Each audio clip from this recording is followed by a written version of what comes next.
Welcome to the She Suite Society, a community where women from all backgrounds come together to share their stories, support one another, and reveal the unfiltered reality of our lives.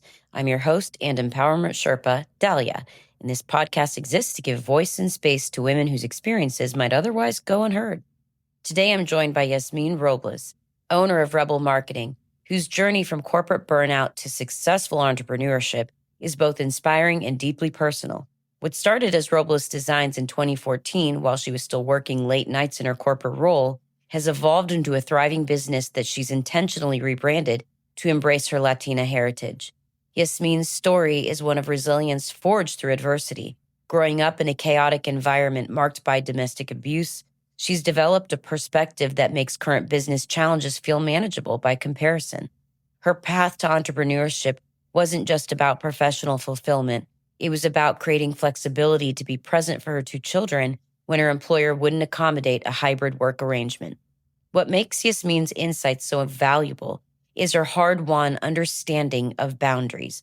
From being a yes person in corporate to learning to say no to last-minute client projects, she's mastered the art of protecting her energy and mental health while building a successful business. As she prepares to welcome her third child and considers international moves to Mexico, Portugal, or Spain, her story offers wisdom for anyone trying to build something meaningful while navigating personal challenges. Thank you for joining me on my podcast, She Suite Society. And I'm excited for everybody to hear your story because most people, you have a very large network, kind of like law. Everybody knows you. You're in the area. It's just people know who you are, but they don't know who you are. They don't know, they've not heard your story, and they know you as an entrepreneur. They know you as this powerhouse of a female, but they don't know your story. So I'm hoping that you can walk me through your story. And I do want to, we'll start kind of a little bit now. You're the owner of Rebel Marketing. Is it Rebel Marketing? Rebellious Little Marketing? What is it? What did you rename it? You're now. Yeah, so it used to be Robles Designs, and now we renamed it to Rebel Marketing officially. I did add the DE into the logo because I'm Latina. So in Spanish, rebelde is this, it's rebel. So I wanted to add a little bit of a differentiator in there, but we're Rebel Marketing. I love that. Oh, I love that. Okay. And you started this from the research I found in 2014. Is that right? Yep. And you started it while still working in corporate. Yes. How fun was that? It was fun. It was a lot of late nights. I had been freelancing, and I was friends with people who worked for the SBDC, and they said you probably need some kind of legal name for the business. So I did that. I never thought it would grow. I thought I was going to just do it for freelance. And then, I had two little kids, and I needed that flexibility. And I was honestly like the lowest ranking person. I was not in any important meetings. And I thought, well, I could probably do this hybrid and stop trying to beat traffic all the time and trying not to get charged extra at daycare, and then having to log in afterwards anyway, or earlier in the morning before going in to work the next day. And they said it wasn't really in their policy to do that. And this was prior to the pandemic. So then I was like, well, I'm making somewhat enough money. And my husband said, you know what, just give your notice. We can make it somehow. And so I did. And never look back. 2017, you're just full on. So let's go back a little farther. Or did I mess that up? No, that's good. Yeah. I was like, did I mess up your time? Okay. I want to go back farther. You mentioned about growing up. I want to talk about that. Where did you grow up? So I was born in California, but I actually grew up in Erie, Pennsylvania. So I'm used to tons of snow and driving in snow and ice and all of that stuff. That's really where I grew up. For me, it was really tiny. I go back now and I'm like, wow, everything has really grown. Right. Erie, Pennsylvania has grown. But when I was there, I just felt like a very small place. And then I came to Columbus to go to school. Okay, because you went to CCAD, right? Yes. Oh, that's so special. Do you have siblings? Yes, I have two younger siblings. I am the oldest. You're the oldest. Oh, man. You're the oldest in your family? Yes. Mhm. Okay. And both your parents, are they still in Erie? So my mother is in Erie, Pennsylvania. My father, my biological father, he's traveling around in California and doing his thing. And then my stepfather, whom I actually grew up with, he's back in Mexico. Back in Mexico. So they divorced. So Divorced. And where are your siblings? I have a sister here in Columbus, Ohio. She is getting her master's in marketing. And then my brother is still in Erie, Pennsylvania, doing his own thing, businesses, investing in properties, things like that. Will your sister come to work with you, do you think? You know, I think no. No. So I've seen being an entrepreneur, I've seen family businesses work. And I've seen a lot of them, either the business fails or the family dynamics fail. So my stance for 2025 is, let's try to keep family as family and then business as business, because it's hard, I think, sometimes, especially my husband also owns businesses. And even when he asks me questions, I get like this nerve-wracking feeling. And I am not the best person to teach him anything like QuickBooks, because he's my husband. And so, like, it's very different from teaching someone else something about marketing or website. Teaching him, it's weird. It's like I get more annoyed easily. So keeping that barrier is important for me. You are somebody who is great at boundaries, but I don't want to go there just yet. I read about you. Well, first of all, on your LinkedIn profile, you say you're like you're the chief glitter officer, and then you're the OG glitter bomber of things. Where did the glitter thing come from? So when I first started the business, a lot of the branding had glitter in it, and I really wanted to differentiate it and make it obvious that it was women owned. And Oh, okay. so I was the glitter bomber of branding and glitter bomber of website. And that kind of stuck throughout the years. And obviously, there's no more glitter in a lot of our branding now, but it's a title that really stuck with people. And so I still, even though we've started changing our intro, our elevator pitch, it's still, when I walk into a room, they're like, "Oh yeah, the glitter bomber of brands." Like, or That's the websites. glitter bomber. Yeah. I love it so much. Okay. Um, oh, so you built this business and you Mhm, started with nothing. mhm. And you had the understanding because you went to CCAD. Did you go to CCAD for marketing?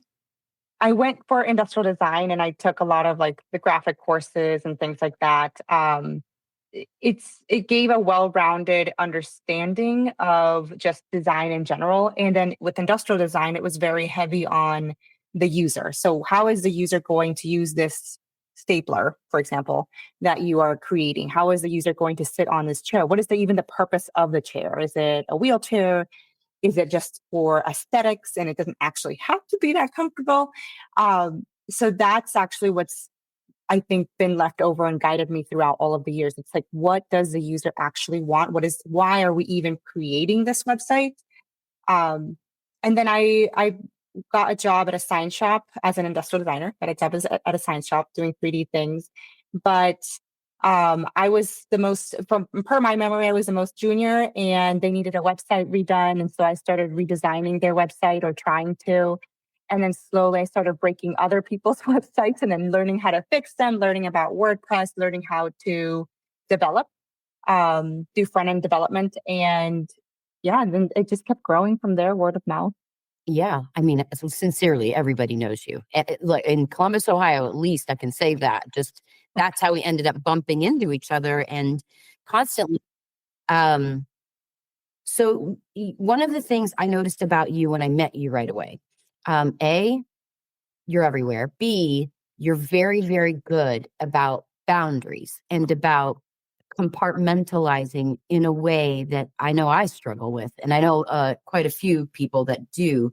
And when I read about you, you have this phrase of leave behind this yes girl and really stick to those boundaries. When did you start doing that? How do you do that?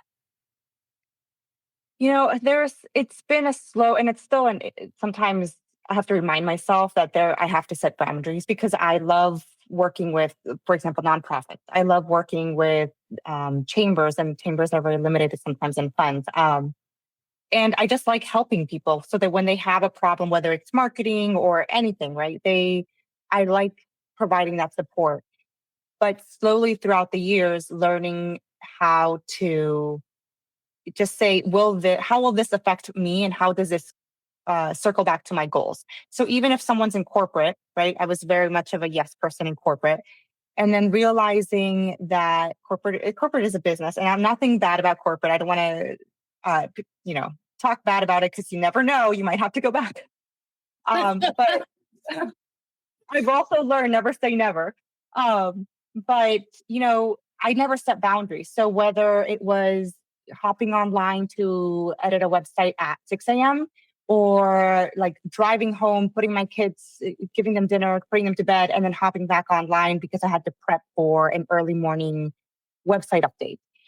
Those were all things that needed to be done, but I still would go in. So even if I woke up at 6 a.m., did the website update, I would still be into the office by between 8 and 9, depending on what day it was, and still maybe even stay late. So that would have been an opportunity to start creating boundaries within that corporate space, and protecting from burnout. And then with business, I love what I do, especially meeting people. I'm not the most extrovert, but I do like hearing people's stories. And learning how to set those boundaries of, no, I can't feasibly pay my employees if I lower my pricing, or if we are overloaded in projects, we cannot do the best in quality. There's also been times when I've had like whale clients, right? They're the best clients, but then they are the majority of our funds, and they are the majority of our headaches. And so learning how to set those boundaries, learning how to fire clients. And it's scary in business to set those boundaries, even firing a client or saying, hey, you gave this project to me at the last minute. We don't do that. We will try our best, but you won't get it by tomorrow morning. You're going to get it by the end of the day or whatever. That's scary. Like telling a client that because you want to please them. And then there's boundaries for personal too. So setting boundaries for, I made the example of my husband. He owns businesses. He's trying to learn QuickBooks. Setting boundaries of, I am not going to tackle this invoice for you because I've shown you how to do it. Call me over when you've already attempted to do it yourself. And then I can check your work, right? So that's a small boundary. With family, just setting boundaries of, and family's, I think, the hardest one. Yeah. Because you want to help out your siblings, you want to help out your parents, and you got to realize, like, I'm expecting, so I'll eventually have 3 kids at the end of the year. Oh, congratulations! Yeah, well, it wasn't just a big eating a lot of tacos during the summer, but I wouldn't have judged if it was. Yeah. So, like, how do I then protect my own mental health so that I can protect the mental health of those that are dependent upon me?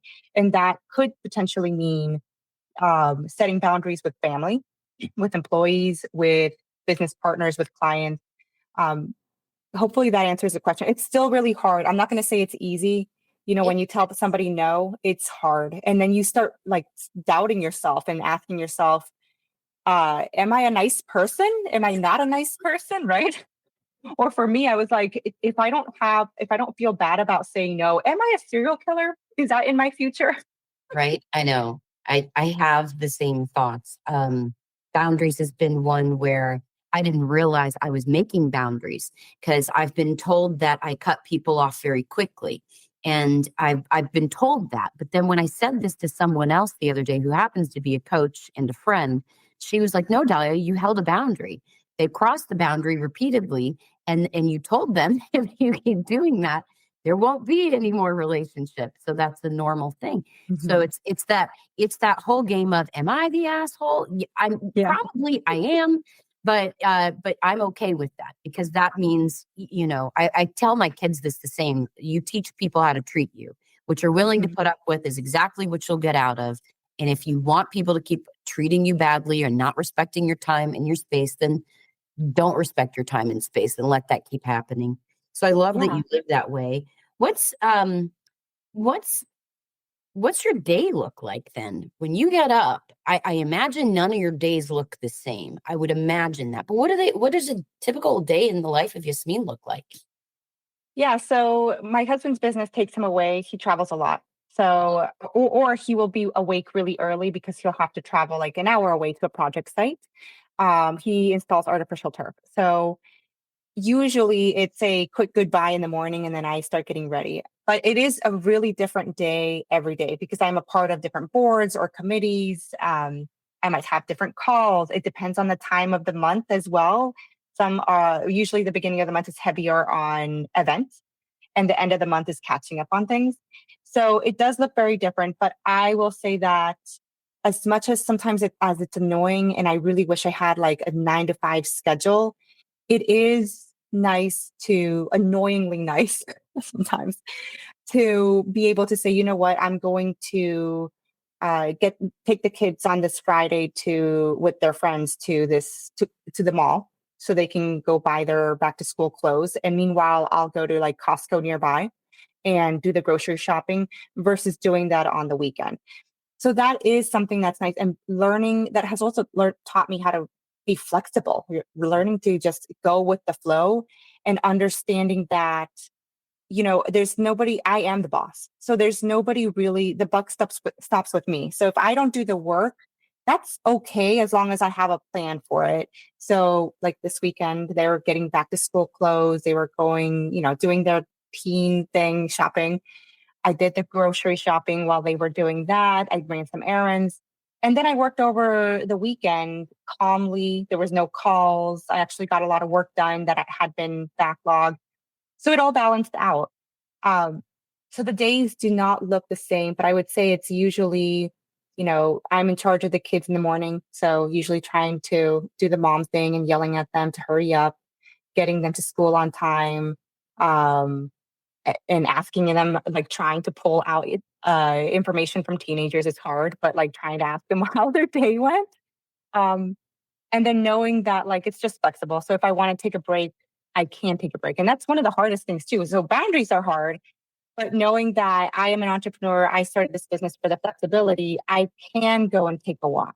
Like I don't have to ask somebody about that. If my mental health is not the best that day, I am allowed to even take an hour off if I don't feel comfortable taking the full time off. I can say no to strategically to certain events instead of trying to be everywhere. Do you feel the weight?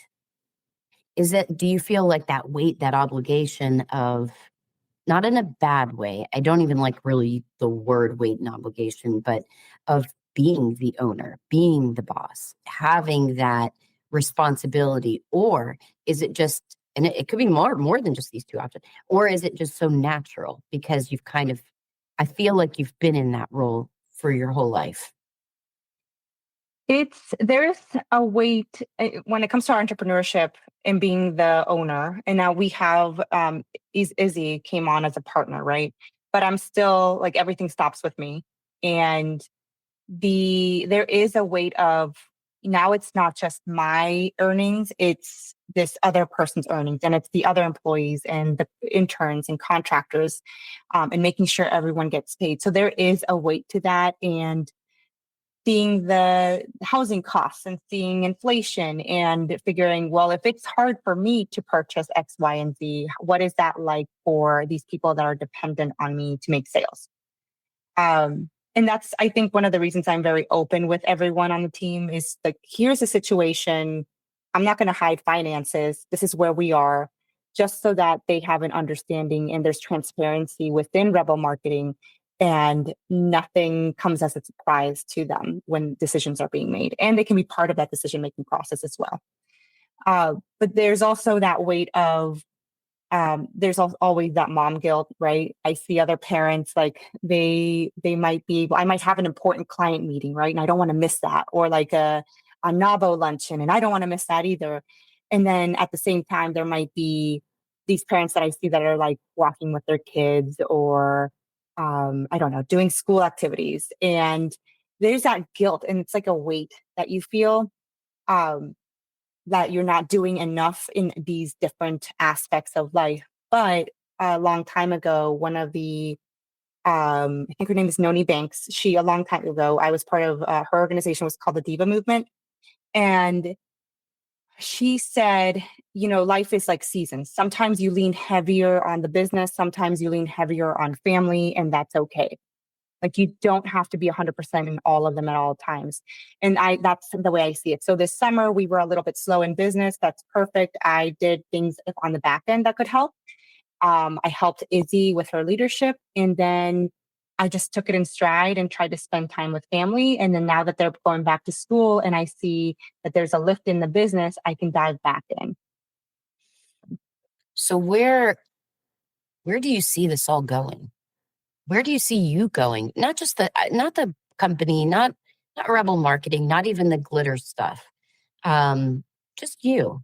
Where do you see you going? And because you're a very big powerhouse in terms of both entrepreneurship, but then the Latina entrepreneurs, huge, and that's kind of a big topic right now. So where do you see all of this going for you? So in full transparency, we're kind of fluid into going towards the end of 2025. We just because of everything that's happening, I guess you could say socially outside of the business sphere, we're looking into all of our options. So whether that is moving to a different country and how that would affect the business, how that affects Izzy as a partner, who's going to take over what role, how often can I come back, depending on the country that we end up choosing. Or is it something where I come back and forth every couple of months, you know? So we're kind of fluid right now, or do we end up staying or do we move to another state or another city? That is where we are right now. So it's very fluid. In 10 years, I would say, and I don't want to speak for like administrations or anything like that, but I'm hopeful that things have settled down maybe. I would love in 10 years to be traveling more often, whether or not I'm still in the business. Now we are in marketing. It is somewhat adjacent to tech. Women in tech is a little hard, and older women in tech is even harder. So whether I sell the business, give it away to Izzy or whatever that looks like, ideally, I think freedom and community come to mind. So whether that's here, whether that's in Mexico, I don't even know, Portugal, Spain, wherever that may end up be, community and being able to just have a little bit of more freedom and stability. Yeah, I feel exactly the same way. I have a 5-year plan, and I've told my own company this. I'm like, you've got 5 years. In 5 years, I'm out, and I'm taking the kids with me, or they'll be old enough they can make their Yeah. decisions by then. But I'll be going to France, southern Yeah. France, or Portugal. Same thing. Can't agree more. So, and the reason I ask is because you're pretty well known for navigating chaos and somehow remaining the calm for everybody. And I can't imagine that that's easy for you to do. I can't. I mean, I'm also a chaos controller, but I feel like we deal with different rounds, different types of chaos. And so do you stay calm or do you lose it too, just like the rest of us? Well, I have a therapist, so Yeah. that helps a lot. So a little bit about my childhood. I feel like I was kind of raised in chaos. It was not the best childhood. I don't know who can say that they had the best childhood, but like there were some domestic abuse going on, things like that. As a kid, like I remember having my like a backpack or a bag ready to go, like a go bag, just in case we had to leave again. And, so being raised in that, the way I see things is it's almost like the business chaos, all of this other chaos, it's really not that it's not that bad, but it's like comparing it to like the little kid me where I had no control, right? It was all the adults. Now I'm like, well, technically I'm the adult now. If I wanted to, I could get in my car and go. So that's sometimes how I compare it. But no, I still freak out. I've learned to keep a hold of my face together, or try to most of the time. Sometimes it doesn't work out. But definitely the therapy has worked. Just a couple of self-help books. I do a lot of checklists of to-dos. And sometimes those to-dos turn into more of like, what is bothering me right now? What is causing me to feel like that heaviness in my chest, or those heart palpitations? Why is it that I cannot focus on these tasks that I have to do? And then understanding that, again, there's flexibility, and it depends on the type of work you do, the type of business you have or career, but trying to step away and reminding myself. And it's hard. Sometimes, I'm trying to push through projects, and I'm pushing through, and I've been pushing through a project for 2 hours, but my brain keeps going everywhere because of some news that came out, right? But trying to remember, you know what, you're the boss for a reason. You're not stuck in an office for a reason. And even if you had an office again, you are still the boss. So you could technically go and take a break, like just a mental health break. That has helped me. But again, I'm old, so You're not it's been old. years. It's been years, right? So coming from a childhood of chaos, going off on my own to go to college, having kids at a very young age, and then navigating corporate and never really having that mentor, trying to just kind of falling on my face all the time. Now I'm like, you know what? This is I'm old enough to understand that there's a balance, and that I get to manage some of that balance. And there's some things that I can't control. I can't control how many competitors I have. I can't control what they're doing. I can't control certain clients, and sometimes they don't heed advice. I can't control that. Yeah, yeah. Yeah, make sure you update your website. But some of these things I can't control. And so the things that I can control, then that's what I try to focus on, whether that is literally just meal prepping for the week. It could just be that. Um, so yeah, that's The little bites that you can take yeah. here and there. Mhm. I appreciate that, and that's good to know, because I feel the same way. The thing is, I know I'm old because I'm supposed to be, like, age wise, I'm supposed to be, but I have this thing where I will never feel old. I will always be a giant kid, even though I have my own kids. I feel like that some people grow up, and they grow old, and they forget what it's like to be a kid again. And I'd like to think that neither one of us really ever forgot. It's still there, and it's part of how we just kind of manage every day. So I end every episode about the same in the interest of time. And even though, as almost all the episodes go, the entire episode is usually great advice. However, I like to end with your specific advice. What is something you can give, whether it's something you live by or do within your business? What's a piece of advice you could give to listeners that now will have heard your story? They will help them in the regular day, other than update their websites, which they probably all do need to do anyway. Two pieces. Don't be just getting help. Don't be afraid to ask for help. Don't be afraid um, to accept help. That was something that was detrimental to me. Growing up, I thought I'm the oldest. I should be able to do everything on my own, and then feeling bad when you can't. So, and this goes for whether you're in corporate, in business, it doesn't matter. Whether you have kids, tell your kids, like, hey, can you go and clean the countertops for me? Like, just ask for that support. Um, and then being comfortable with being uncomfortable. I know that's like a saying that a lot of people do, but I didn't realize how great it was for life when you start getting slightly uncomfortable, whether you hate networking and you start going to small networking events, whether you hate reading a P&L, right, for your business, the profit and loss sheet, and then you slowly start to even just watch a couple of YouTube videos on how do you actually read one. um, those are the things that really have supported me and in not just growing a business, but in all aspects. So like if I ever were to say, you know what, I'm done with business in 10 years, I'm going to work for corporate, hopefully remotely in Portugal or something, that's still being uncomfortable. Being okay with being uncomfortable is essential for learning things, for having new experiences, whether that is in a different country where you don't speak the language or in your own hometown and being and learning new things. And yeah, so those are the two: get help, accept help, and be uncomfortable. Really, really good pieces of advice. And yeah, I live by, I think asking for help is hard for a lot of people, especially if you've asked and you're met with resistance, Mhm. especially when it was hard to ask in the first place. Do you have any advice for people that that try and are met with no's?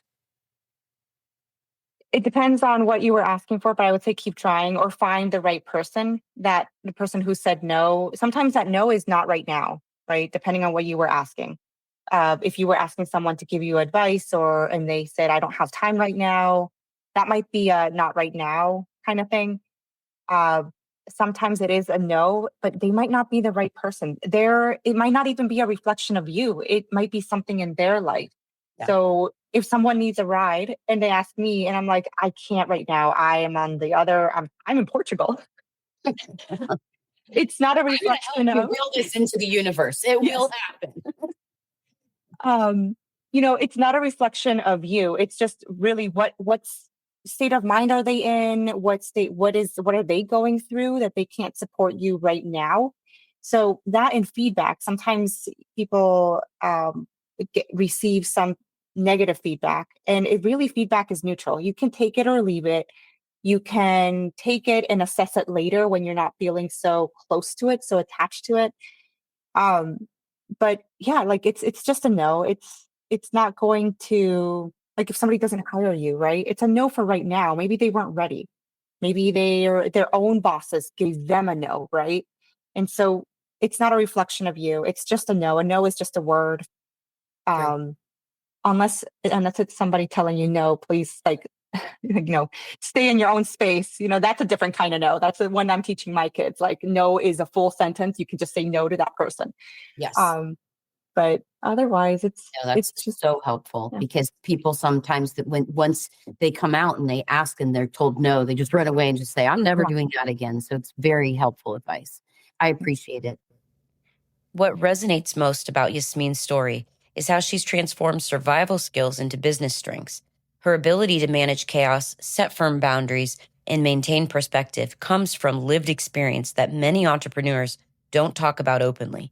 Her honesty about therapy, self-help books, and meal prepping as tools for managing stress shows that success often comes from addressing the whole person, not just the business. I'm particularly moved by her advice to ask for and accept help. Coming from someone who's built a business while managing personal challenges and raising children, this isn't just professional advice, it's survival wisdom. Her reminder that being comfortable with being uncomfortable is essential for growth speaks to the reality that meaningful change rarely feels easy. Yasmine's vision for the future, potentially selling her business, moving internationally, and prioritizing community and travel, demonstrates what's possible when you build something sustainable rather than just profitable. Her transparency about ensuring her partners and employees are paid, even when it weighs heavily on her, shows what authentic leadership looks like. For those of you setting boundaries for the first time, building businesses while managing family responsibilities, or simply trying to ask for help when you need it, Yasmine's journey proves that you can create the life you want, even when the path isn't traditional. If today's conversation inspired you to embrace discomfort or finally ask for that help you need, share it with someone who needs to hear it. Remember, She Suite Society exists to amplify women's voices from all walks of life, proving that our greatest challenges often become our greatest strengths. Until next time, this is your host, Dahlia, reminding you that your life is your message to the world. Why not make it extraordinary?